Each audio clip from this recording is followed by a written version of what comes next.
Today I'm going to run you through the installation steps for an SIDR fitting. You take your fitting, take it apart.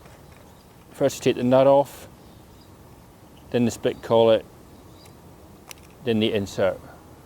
You then put your nut onto your pipe, then your split collet, making sure you orientate it the correct way.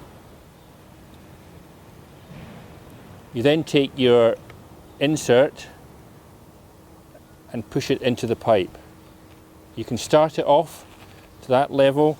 You then need to take a mallet or some sort of flat object and bang it in. It's really important that it is banged in so it covers the final barb. You then take the body, take it up to your insert and push it in like so. Bring your collet and nut up to the body and tighten by hand. You then take a wrench and tighten fully until you can't tighten anymore with reasonable force. The fitting is then fully installed.